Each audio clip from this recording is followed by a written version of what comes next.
Hoje completa quase uma semana que o mundo se deparou com a notícia um tanto quanto inusitada. Um navio com cerca de 220 mil toneladas e 400 metros encalhou no famoso Canal de Suez.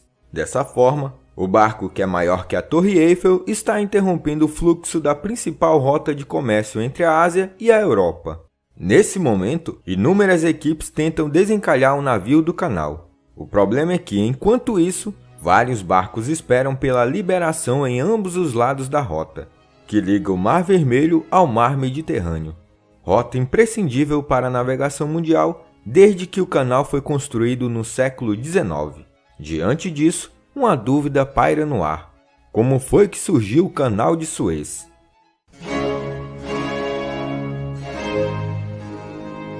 Até o século XIX, uma viagem marítima da Europa para a Ásia tinha que pegar uma rota que contornava o Cabo da Boa Esperança, na África, o que era um caminho longo e tortuoso.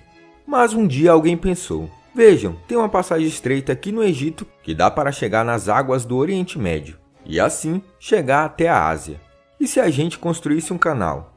Registros mostram que abrir esse caminho era um sonho tão antigo quanto a dinastia de Sesostris III, que ordenou as primeiras escavações do canal, que conta com a distância de quase 200 quilômetros. Daí em diante, a cada reinado, o projeto avançava alguns quilômetros para ser dado como completo no governo de Dario I, cerca de 500 anos antes de Cristo. As técnicas utilizadas no período consistiam simplesmente na escavação do istmo e na colocação de pedras para a vedação.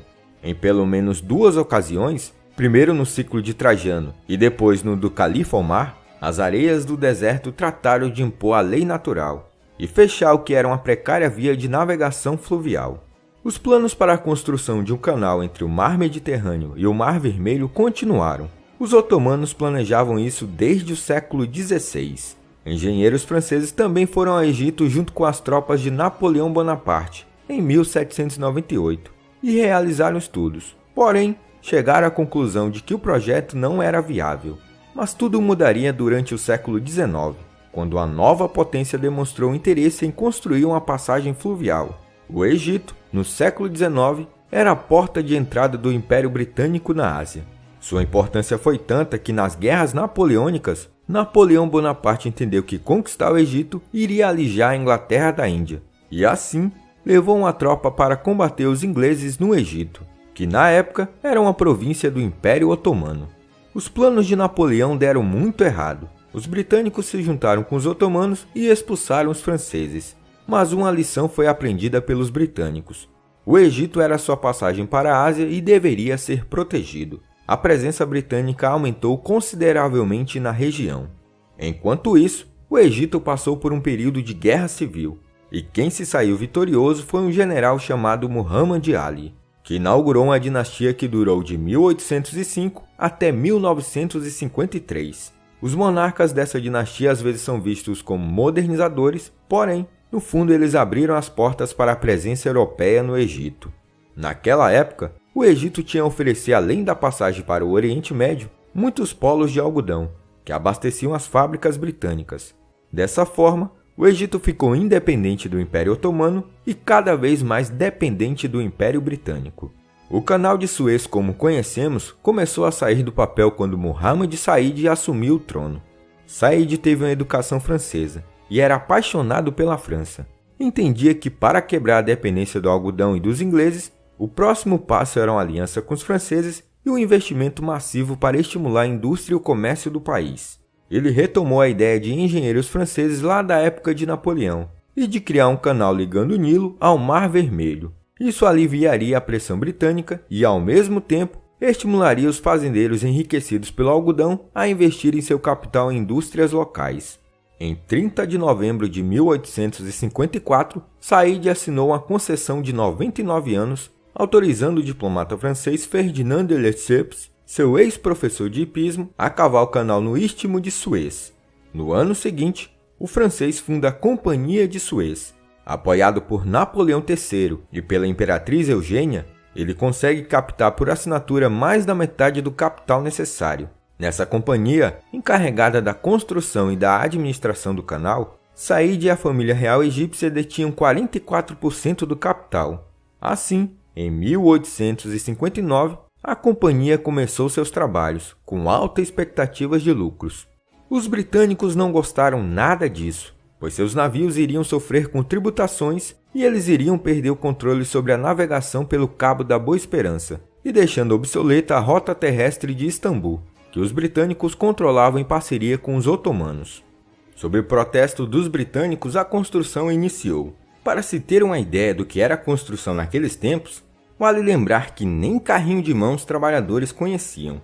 Em 1860, 50 mil pás e picaretas foram encomendadas da França. A imensa lista de escassez somava-se à mais brutal delas, a de água potável. A primeira solução foi importar destilados da Holanda, que logo se mostraram insuficientes, pois o consumo era de cerca de 15 mil litros por dia, enquanto a produção dos aparelhos não ultrapassava os 5 mil. O problema foi amenizado por volta de 1862, com a conclusão de canais de irrigação a partir das águas do Nilo. Lesseps e seus homens ergueram também um pequeno porto para acomodar o equipamento importado da Europa, e mais tarde, para abrigar os navios que atravessavam o canal. Assim, surgiu Porto Saíde, no pantanoso Golfo de Pelusa. Na construção, milhares de europeus foram engajados para abrir a zona navegável. Diante da dificuldade de recrutar homens suficientes para tocar a obra, em 1861, o governo egípcio obrigou cerca de 10 mil trabalhadores do Alto Egito a trabalharem no canal. Um ano depois, mandou trazer 18 mil homens. Na época, os britânicos acusaram os egípcios de utilizarem o trabalho escravo. Mas segundo o professor Fernando Pureza em seu fio no Twitter, a ideia dos britânicos era se opor à construção do canal, e para isso, acusou a utilização de trabalho escravo. Ainda segundo ele, não dá para afirmar se houve trabalho escravo, mas com certeza teve várias formas de trabalho coercitivo. A campanha britânica, contudo, foi bem sucedida, afastou investidores e fez sair de proibir trabalho involuntário na construção. Foram necessários 10 anos até a conclusão da travessia, de 1859 a 1869, o dobro do tempo previsto. Cerca de 1,5 milhão de egípcios trabalharam em sua construção. Desses, aproximadamente 125 mil morreram, sobretudo de cólera. Coube a um navio inglês atravessar o canal em sua inauguração, e para riso do Império Britânico, o navio encalhou. Para piorar, nos primeiros anos o canal teve sérios prejuízos. Parte do prejuízo se deveu a um boicote dos britânicos, que se recusavam a utilizar o canal. Mas para a surpresa de todos, o mundo mudaria novamente na década de 1870, e os britânicos assumiriam o canal.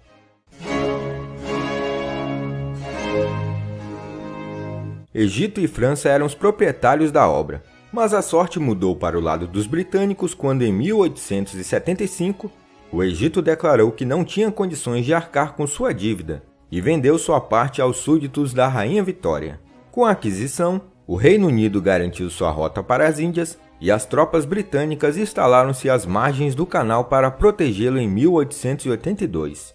Os ingleses passaram a ter controle quase completo ainda sobre a economia egípcia, então maior produtora de algodão do mundo, matéria-prima fundamental para a moderna indústria têxtil inglesa. A Estrada do Império Britânico, como o canal era chamado, encurtou consideravelmente a distância entre Londres e Mumbai, de 19.855 km para 11.593 km. Isso diminuía 24 dias de viagem, e essa mudança impulsionou o transporte marítimo. Em 1870, atravessaram o canal 486 navios, somando 26.758 passageiros. Em 1913, eram 5.085 embarcações, com 234.320 viajantes. Ocorre que a Inglaterra pôs em prática no Egito o mesmo modelo de colonização que desenvolvia em outras regiões sob seu domínio, preservando no local uma elite local submissa aos interesses britânicos. Em 1888, contudo, a Convenção de Constantinopla estabeleceu a neutralidade do Canal de Suez e instituiu o uso livre da passagem.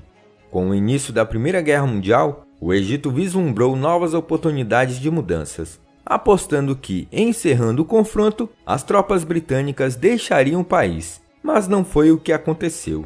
Inglaterra e França não só pretendiam permanecer no Oriente Médio, como almejavam ampliar o controle sobre a região, incluindo, é claro, Suez. Em nova reação, agora após a Segunda Guerra, o Egito pressionou pela retirada das tropas inglesas do canal e, em meados de 1956, seu então presidente Gamal Abdel Nasser decidiu nacionalizar o canal e os bens da companhia que o administrava, uma sociedade entre França e Reino Unido, principais beneficiários das taxas pagas por navios petroleiros que trafegavam por ali. Além disso, Nasser denunciou a presença colonial dos britânicos no Oriente Médio e apoiou os nacionalistas na Guerra da Argélia.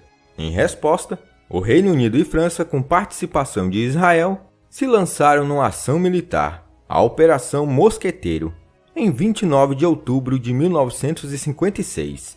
A crise do Canal de Suez durou uma semana, até que a Organização das Nações Unidas confirmou a legitimidade egípcia e condenou a investida comandada pelos britânicos.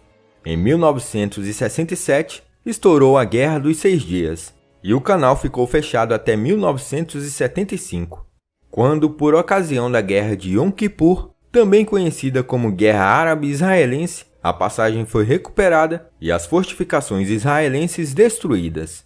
Com o Tratado de Paz Egípcio-Israelense firmado em 1979, a história do canal apazigua depois de vários conflitos.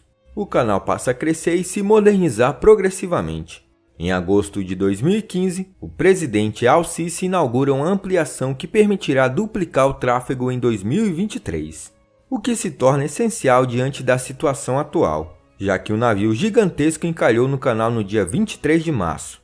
Com isso, o tráfego de uma das rotas de navegação mais movimentadas do mundo ficou bloqueado, provocando engarrafamento de vários navios. Os navios com planos de atravessar o Canal de Suez começaram a optar por desvios caros e demorados em torno da África para manter o fluxo das entregas. Com o bloqueio do canal, cerca de 2 milhões de barris por dia de fluxos de petróleo estão retidos. A paralisação também afeta outras áreas. Cerca de 12% do comércio global passa pelo Canal de Suez. E esse evento inesperado tem causado um prejuízo estimado de 400 milhões de dólares por hora. E o navio já está encalhado há quase uma semana. Só imagina o tamanho do prejuízo para a economia global. E 2021. Olá, eu sou o professor Danilo. Obrigado por assistir esse vídeo. Se você gostou, se inscreva no canal, deixe o like e compartilhe esse vídeo. Se você estiver pensando em ajudar o canal, você pode ajudar de 3 formas. Tornando-se um membro, clicando no botão Seja um Membro aqui embaixo desse vídeo, apoiando na nossa campanha no Apoia-se, clicando no link do comentário fixado. No mais, é isso. Até mais!